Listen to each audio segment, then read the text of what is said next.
Shalom, selamat malam Bapak Ibu, Saudara-saudari yang dikasihi Tuhan. Renungan firman Tuhan Pendeta Dr. Erastus Sabdono bersama saya Z Ferry. Malam hari ini bertemakan warisan bagi anak cucu. Banyak orang tidak mengenal realitas bahwa hidup kita di bumi ini sangat singkat. Firman Tuhan dalam Mazmur 103 ayat 15 dan 16 mengatakan, "Adapun manusia hari-harinya seperti rumput, seperti bunga di padang, demikianlah ia berbunga. Apabila angin melintasinya, maka tidak ada lagi ia, dan tempatnya tidak mengenalnya lagi." Ironis, banyak orang tidak berpikir secara realistis. Kita tidak bisa membangun Firdaus di bumi yang tidak menjanjikan ini. Bukan berarti kita jadi berpikir pesimis dan fatalistis. Tetapi ini adalah panggilan untuk kita berpikir realistis. Kita hidup di dunia yang benar-benar tidak menjanjikan. Seharusnya setiap orang tua mempersiapkan anaknya untuk mengikut jejak Tuhan sejak di bumi ini. Sebagai orang tua, kita tidak boleh membiarkan anak-anak terbawa oleh arus dunia yang membinasakan mereka. Untuk ini, orang tua harus bekerja keras untuk menghindarkan anak-anak dari pengaruh dunia. Oleh sebab itu, orang tua harus menunjukkan wajah Kristus dalam hidupnya sehari-hari. Ini mungkin merupakan hal yang berat, tetapi ini adalah hal yang terpenting dan mutlak harus dilakukan. Oleh karenanya, kita mohon Tuhan mencelikkan batin kita agar kita mengerti kehendak Allah. Sebab inilah warisan yang tidak bisa digantikan dengan apapun.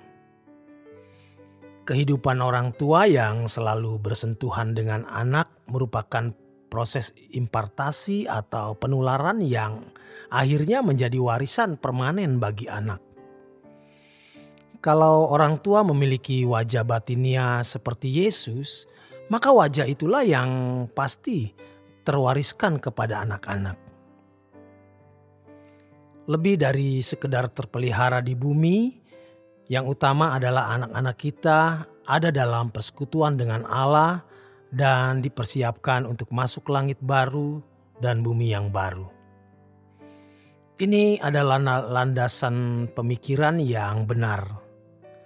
Kalau mau hanya memiliki rumah tangga yang baik, yang bahagia, yang harmoni, banyak motivator mengajarkan hal ini.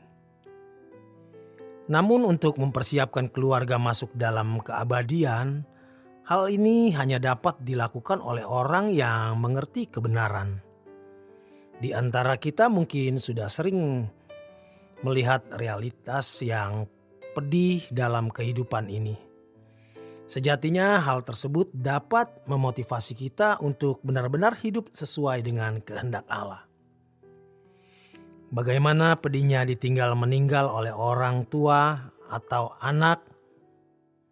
Sebuah kepedihan perpisahan yang tidak terbayangkan. Dan berbagai kepedihan lain yang tidak pernah terbayangkan sebelumnya. Untuk itu hanya ada satu vaksin dalam menghadapi tragisnya hidup ini. Yaitu pengharapan di langit baru dan bumi baru.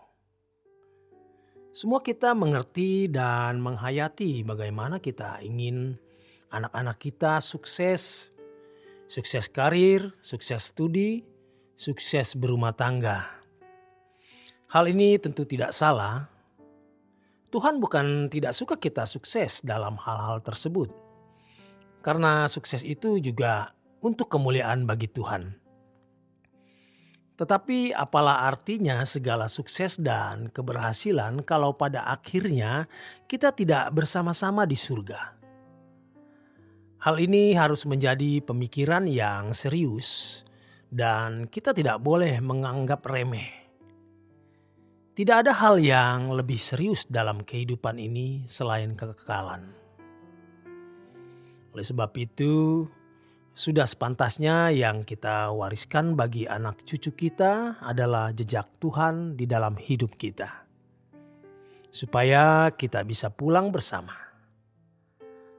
Meskipun dapat dipandang sebelah mata sebagai tidak realistis, namun sesungguhnya ini adalah pemikiran yang realistis.